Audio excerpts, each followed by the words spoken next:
to your online coffee break, where we discuss bite-sized topics that inspire, educate, and entertain. Here's your host, a software innovator, award-winning marketer, and astronomy and space buff, Chuck Fields. Hello, thanks for joining us today for your online coffee break. Today I'd like to welcome to our show my special guest, Rich Kosak. Rich is the Starchild member for Mr. Speed, a KISS tribute band. But not just any tribute band. Mr. Speed was voted the best KISS tribute band in the world in the 2012 Kiss-Off competition by guitarist Tommy Thayer himself. Rich, along with band members Joe, Jim, and Quinton, are currently on their North American tour.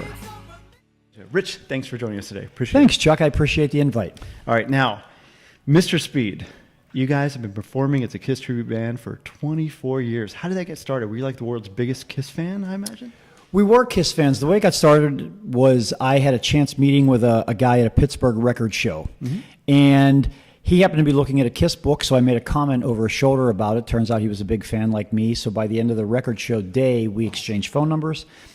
We started playing guitar together at his house. 6 months later, the guitar parts sounded pretty good, but we never wanted to start a band. It was only supposed to be two guys playing guitar onto a cassette recorder. Sure. Remember those cassette recorders? I do remember those, yeah. Pause, play, and rewind. Yeah. Mm-hmm. So that's what we were hoping to do with it. After those 6 months, it started to sound pretty good. So we said, hey, maybe we should start a band. So we placed ads for drummers and bass players. Mm-hmm. We found two guys, and that's how it all started. And 24 years later, here I am still talking to people like you about it. All right. Well, I think that's great. But when you started, I mean, were you playing KISS all the time? When did it start as a KISS tribute band or just a band? Yeah, it did. Okay. We actually started what we were doing, started our project, and then there was a magazine called Metal Edge Magazine that did a cover story, not a cover story, but a story on a KISS tribute band out of LA called Cold Gin, which ironically has the current lead guitarist, Tommy Thayer, in it. Yeah.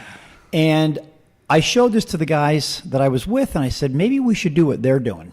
And that was kind of the catalyst for it, to take it from the bedroom to where it has gone since then. So it was never meant to be a band, but I'm thankful that it actually took that course of action. Oh, man, and you're not just any tribute band. This is the world's best KISS tribute band by Tommy Thayer himself. Well, Tommy did vote us that in 2012. All right, let's talk about Kiss Off. So 2012, Here you are, you decided, hey, we're going to join this competition to see if they're the best. And as I understand, you'll tell the story better, but I mean, you went from being in the top 20 to the top 4 to the top. Tell us a little bit more about Kiss Off.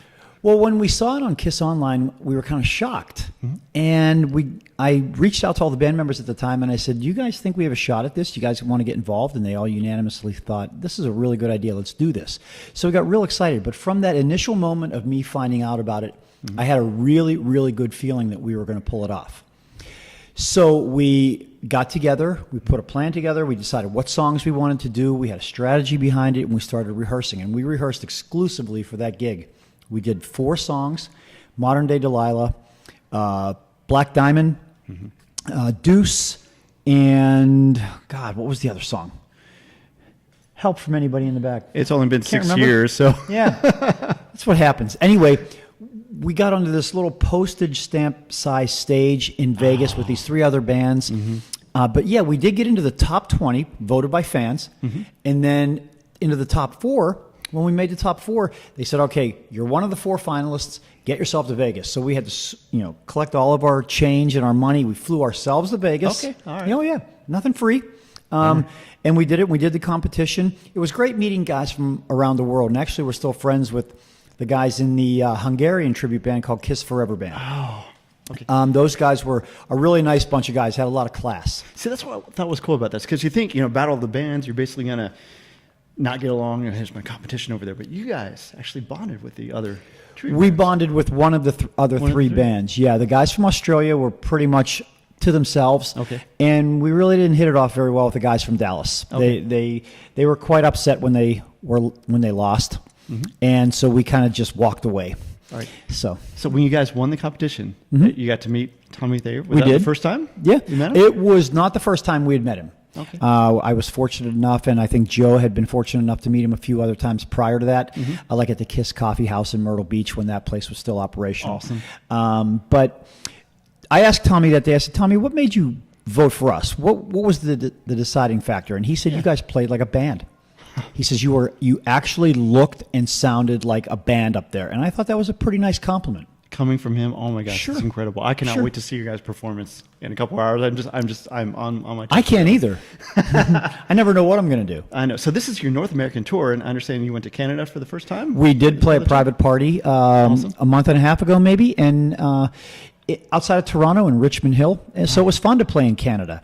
And we've got some negotiations happening right now, which I can't say too much about. But we might be going back for a 4-city tour of Eastern Ontario. Oh, man. Well, we'll keep your fingers crossed for you on that. Now, of all the venues you've been to, I mean, this is 24 years of going all over the place.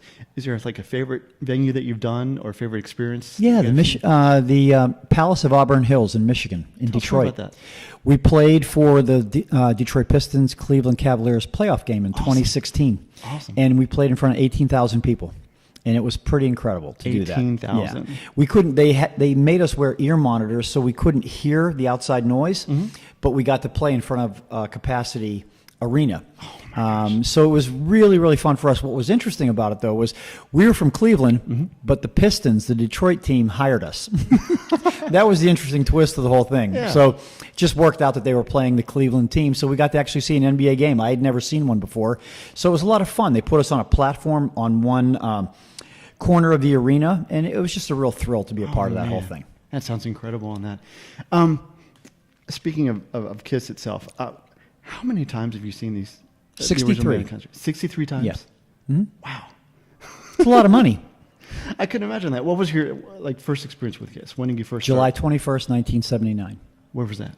Pittsburgh Civic Arena. Oh, my gosh. The Dynasty Tour. I was in the 5th row. Sounds like you remember a lot of details about that concert. More or than we less. have time for. Yes. Yeah. That's awesome. Have you met any of the KISS members besides Tommy Thayer? I've met everybody that's ever been in KISS, including Mark St. John and Eric Carr. Oh, my gosh. Yeah. Wow. Any unusual stories you can tell when you met him, like kind of surprised about? Well, the one time we got to meet Ace, we actually got to perform with Ace Did you really? in Myrtle Beach. Yeah, it was in 2007. Cool is that? It was for the first anniversary of the KISS Coffee House. Wow. And Ace came up and played Shock Me with us. And we didn't really know what was going to happen. We were told that it might. But when it actually did happen, it was super cool to be a part of that. And I'll tell you, if there was ever a moment in my life where I had like an out-of-body experience, That had to be that it. was it. Because nothing outside of that stage area mattered to me for those 3-4 minutes of that song. Oh, my God. What song did you play with? Shock Me. Oh, my gosh. Yeah, which is an Ace classic. That's incredible. Now, okay, I won't ask you any boring questions about makeup. Okay, Sorry yeah, about don't do that. But it is cool. So you're the Starchild. Why did you pick the Starchild?